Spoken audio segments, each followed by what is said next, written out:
Assalamualaikum warahmatullahi wabarakatuh. Saya Yuda Manggala, kita ngobrol di Podcast Republika.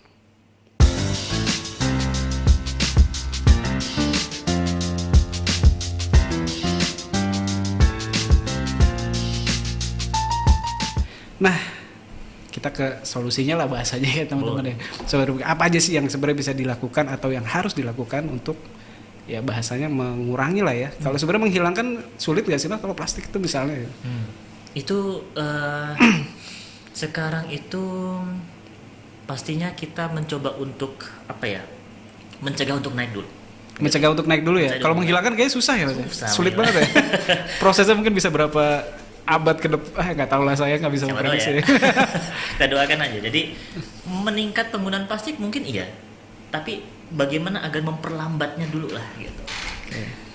Pastinya sekarang kita dari zaman kalau saya mengutip dari Paus ya, Fransiskus II nggak salah, itu saat ini untuk mengubah gaya hidupnya orang ataupun manusia terhadap ekosistem atau lingkungan Ya. itu hanya dari merubah gaya hidupnya gitu. Nah, kalau dari Ekonusa kita punya program untuk bagaimana dan bekerjasama dengan teman-teman komunitas dan Yes. teman-teman lembaga lainnya, kita ingin ini sebagai suatu kelompok awal yang menyuarakan itu di Jakarta dan di nasional. Oke. Tujuannya adalah kita ingin memberikan contoh, tapi kita tidak hanya ngomong doang. Apakah saya cuma posting doang di website kami atau di sosmed kami memberikan contoh gitu.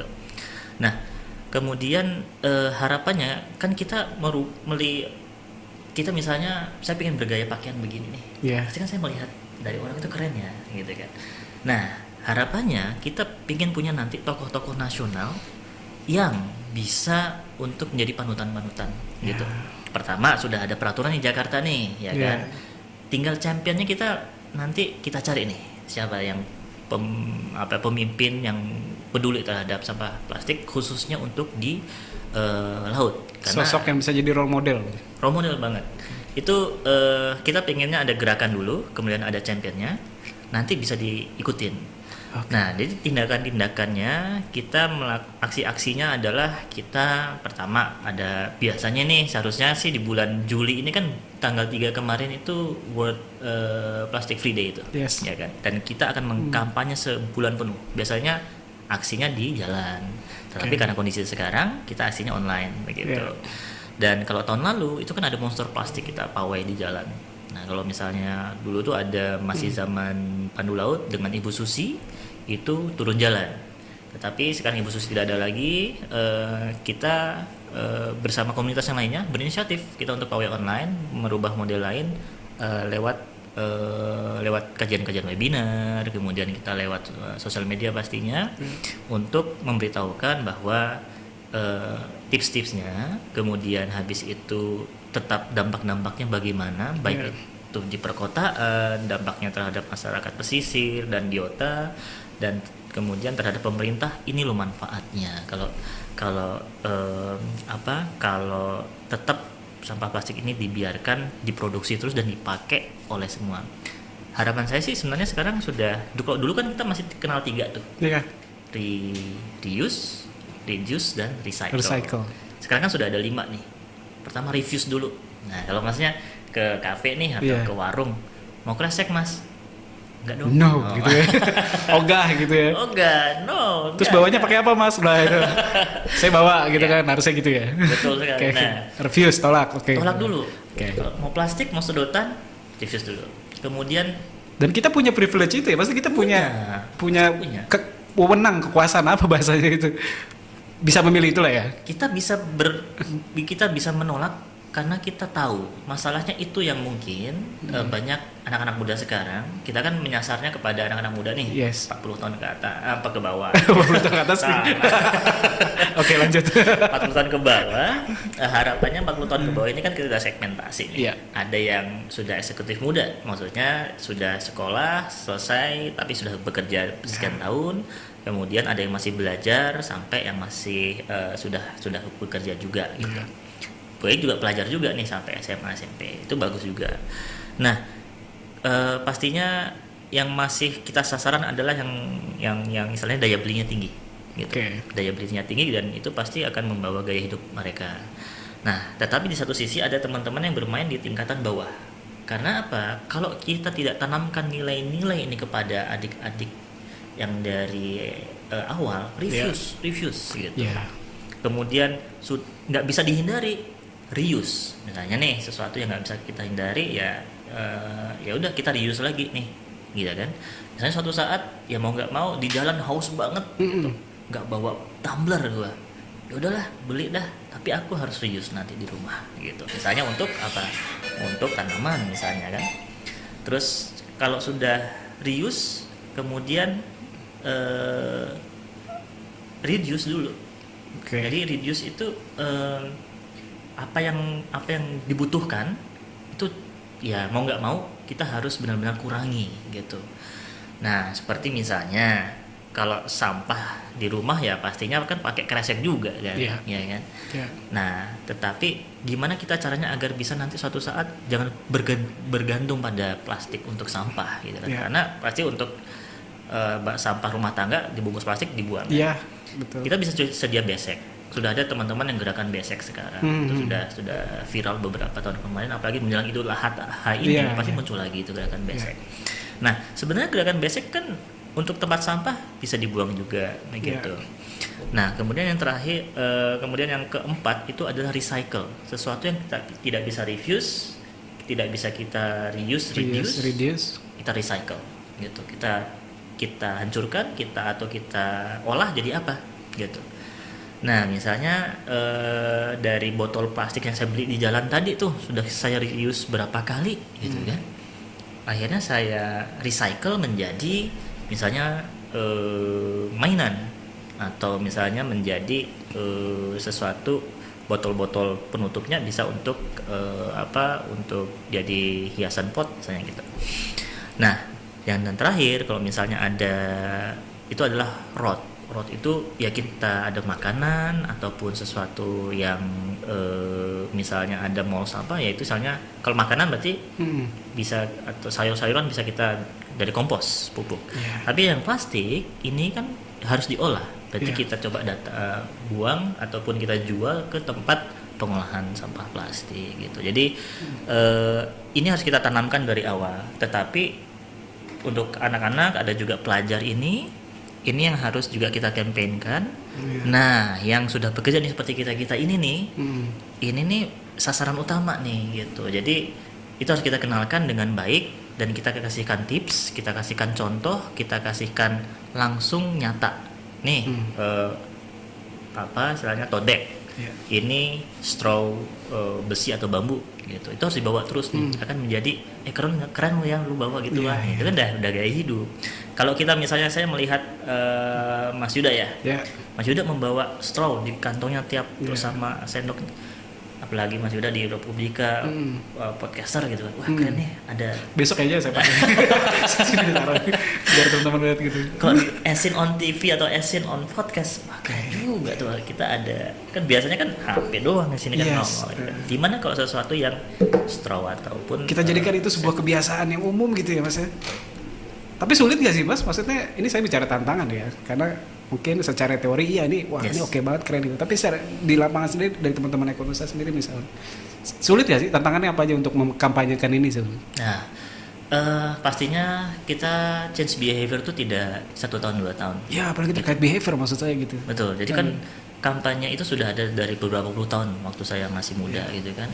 Sekarang walaupun masih muda juga. Pernah muda ya. Muda senior nih, senior muda ya. Milenial senior kalau yang tadi kita bahas. Nah, jadi juga harus didukung dengan cara-cara kreatif, baik itu dari struktural pemerintah, kemudian dari market driven ataupun dari retail driven, baik dari mall, dari cafe, dari penjualnya itu sendiri. Apalagi sekarang sudah ada brand audit yang teman-teman NGO lakukan, teman-teman komunitas lakukan, seperti DCA kemarin, Dover Clean Action. Sweetenia itu akhirnya ketika mengadakan suatu event, dia bisa mempengaruhi suatu perusahaan yang kamu nih paling banyak nih brandmu di pantai, di laut, para diver nyari tuh. Sekarang kamu harus berubah gitu. Dan akhirnya berubah. Dan dia perusahaan fast food itu tidak lagi menyediakan straw akhirnya. Gitu. Ya sebenarnya secara ekonomi menguntungkan mereka loh mas. Itu Iya dia. nggak sih? Betul. Kita nggak, pas itu bahasanya kalian nggak harus memproduksi itu dengan jumlah yang banyak kan sebenarnya costnya lumayan. Ya. Betul. Pendekatan ekonomi. Yang tadi saya bilang, yang tadi Mas Wiro bilang, sebenarnya benefitnya kan Air putih masak ya.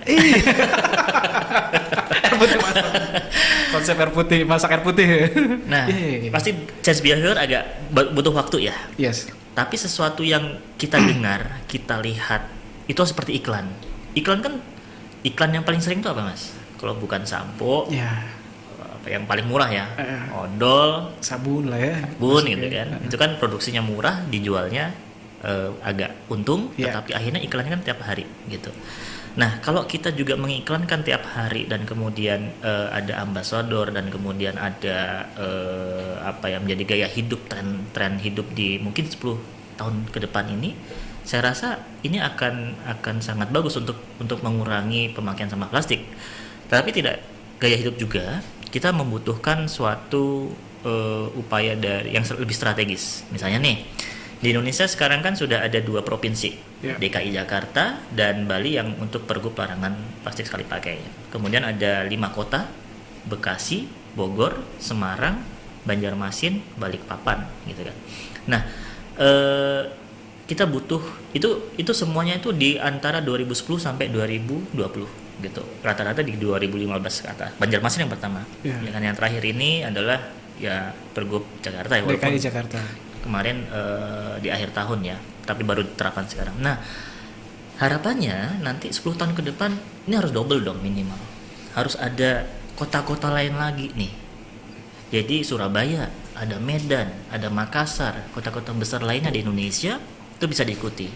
Nah, itu dari struktur kebijakan dari pemerintah. Kemudian ada juga dari perusahaan. Semakin harus banyak perusahaan itu yang sudah mulai seperti tadi ditodong tuh. Ya. Banyak barang lu plastik tuh di daerah pantai. Ini membahayakan nih gitu kan. Apalagi ternyata yang di perut paus itu sampah lu gitu. Sampah lu tuh gitu kan. Masa nanti kamu dikira perusahaan yang bunuh paus terus gitu. Nah, itu bisa jadi desakan juga sih kepada perusahaan tersebut untuk merubah cara strateginya. Ada sih memang sekarang beberapa perusahaan tuh menyediakan misalnya sampo refill ya kan, kemudian sabun refill, tapi itu tidak strategis. Harusnya dia sudah tidak membuat untuk memproduksi sampo sasetan gitu, ataupun yang saset-sasetan itu susah banget tuh ya. Masalahnya sekali pakai buang. Tapi kalau misalnya kemasan air mineral yang sedang masih bisa kita pakai, tapi saset ini udah nggak bisa diapain gitu, mau di reuse ya bahasanya gitu. Ada sih yang deterjen kan ada yang dipakai untuk bikin tas, gitu kan, dijahit sama ibu-ibu bikin tas, itu bagus juga. Tetapi kalau saset memang harus butuh banyak berarti gitu. Kemudian yang strategis lagi adalah kita menyasar kepada pendidikan dari muda gitu. Yang tadi saya bilang dari 3R sampai 5R itu harus ditanamkan dari TK kalau perlu. Dan ini kalau misalnya siapa tahu nih Pak Menteri, Pak Nadiem nih mendengar kan. Itu harus ada program ataupun silabus mengenai kesadaran lingkungan dari awal. Saya nggak tahu, saya SD nggak dapat. Saya cuma dapatnya disuruh buang sampah pada tempatnya saja. Sebatas itu saja waktu saya dari SD. Tapi kalau sudah anak-anak SD sekarang pegang HP, itu seharusnya sudah ada bisa mengakses informasi itu gitu, dan ada suatu mata pelajaran khusus lingkungan yang mungkin bukan pilihan lagi, kalau bisa wajib. Seperti di Jepang adalah diajarkan tentang antri gitu. Dari dia kecil, akhirnya dari besar ketika ada bantuan atau dulu itu waktu ada zaman masalah nuklir atau reaktor atau ini tsunami misalnya, itu bagaimana cuma untuk telepon koin atau nelpon itu mengular ngantrinya tuh luar biasa gitu. Kita aja diajarin baris berbaris memang dari kecil, tapi ternyata memang antri sampai sekarang susah. Sih. Kadang juga saya mungkin agak gimana gitu ngantri, tapi kan udah jadi habit maksudnya gitu ya. Betul. Dan itu memang nggak mudah untuk memasukkan pendidikan iya, tapi jangan separuh-separuh gitu. Jadi harus benar-benar jadikan mata pelajaran wajib dari anak-anak dari TK sampai minimal SMA lah gitu. Kuliah Dan nggak instan lah ya gitu misalnya. nggak instan sih. Dan nanti hitung-hitungannya dengan memasukkan mata kuliah ataupun mata pelajaran tersebut, berapa yang akan nampak akan pengurangan plastik di Indonesia nih di 2025 ini berapa persen gitu. Karena apa? Menurut penelitian di 2050 itu akan 1:5 antara ikan dan plastik. Akan lebih banyak plastik daripada ikan. Masalahnya kelautan perikanan sekarang kan overfishing. Iya. Turun nih, tapi plastik naik terus gitu. Di satu sisi kita mencoba untuk mencegah penurunan agar overfishing, tapi plastik naik terus, kita coba cegah. Nah, tenaga kita kan nggak bisa dua-dua. Gitu. Jadi apalagi masalah yang lainnya, illegal fishing gitu kan. Jadi ya sampah akan terus naik, diprediksi itu trennya, karena trennya begitu. Trennya naik terus, overfishing semakin stok ikan semakin turun, tapi plastik semakin naik. Gitu. Berarti kerja keras tuh ya sebenarnya. Lu Mas ya. Misalnya media nih, Republika juga bisa membantu untuk mengedukasi kepada yang wider audience, kepada semua audiensnya Republika. Jadi senang sekali kalau misalnya ada media yang sangat menyuarakan tentang lingkungan. Oke, terakhir kesimpulan ya, bukan kesimpulan sih, apa yang maksudnya pesan-pesan lah, harapan. Ini mungkin pertanyaannya agak standar, tapi biasanya goals atau yang ingin dicapai dari kampanye atau dari teman-teman Ekonusa sendiri apa? Terutama untuk gaya hidup pengurangan sampah. Kita pastinya Ekonusa punya mimpi untuk agar laut Indonesia sehat. Kalau pernah selalu didengungkan, laut adalah masa depan bangsa. Dan kita jangan lupa bahwa kita adalah negara 1/3-nya itu kan ya, kita negara laut, negara air sebenarnya kan, kayak apa? Kalau ada negara api, kita negara laut. Negara angin. Oke, next. Nah, jadinya ya kita harus melihat bahwa laut ini penting bagi masa depan Indonesia, bagi masa depan kita semua. Jadi kalau laut tidak sehat, berarti masa depan kita juga mungkin nggak sehat. Nah, sampah plastik masih satu masalah saja. Jadi Ekonusa akan terus berusaha agar menjaga bagaimana, ya walaupun kita berperan sangat sedikit, tidak berbanding dengan pastinya lebih besar pemerintah, kita berkontribusi kecil terhadap menjaga laut Indonesia agar tetap sehat. Yaitu dengan caranya apa? Kita caranya salah satunya ingin mendampingi anak-anak muda untuk pertama paham apa sih ancaman-ancaman yang ada, kemudian kita akan memberikan contohnya. Kemudian kita ajak mereka untuk aksi. Jadi ketika pertama mereka aware, mereka setelah aware tahu nih, jangan aware terus dong. Ya tapi nggak ada aksi. Sudah aware, mereka akan interest. Oh, asik tuh gaya hidup tuh gitu kan. Setelah interest, mereka akan desire punya, aduh aku pengen banget gaya hidup, tapi harus cari kemana. Nah, disitulah kita masuk Ekonusa untuk membawa mereka kepada aksi gitu. Jadi AIDA, aware, interest, desire, action. Nah, kita dari aware sampai action ini yang kita lakukan. Pertama, berkoordinasi dengan teman-teman komunitas lainnya, dengan lembaga-lembaga lainnya dan pemerintah pastinya, agar menyuarakan awareness dan kemudian sampai membuat aksi nyata. Dan kalau bisa ada nanti yang mendengar nih, ada mau jadi champion pemimpin daerah, yuk kita bisa bekerja sama. Amin. Langsung kontak aja ya ke Mas Wiro. Oke, terima kasih banyak Mas Wiro atas informasinya yang menarik. Sobat Republika, semoga informasinya bermanfaat dan ingat bumi ini ya tanggung jawab kita bersama ya. Lingkungan kita ini ke depannya kita yang menentukan apakah akan sehat atau tidak. Sekian, sebelum saya menutup, kalau ada saran atau kritik atau ada teman-teman yang pengen lagi saya ngobrol sama Mas Wiro, monggo langsung kirim aja ke sini ke newsroom@rol.republika.co.id atau bisa ke kanal-kanal media sosial kami. Terima kasih banyak Mas Wiro. Sampai ketemu di edisi berikutnya. Assalamualaikum warahmatullahi wabarakatuh. Waalaikumsalam warahmatullahi wabarakatuh.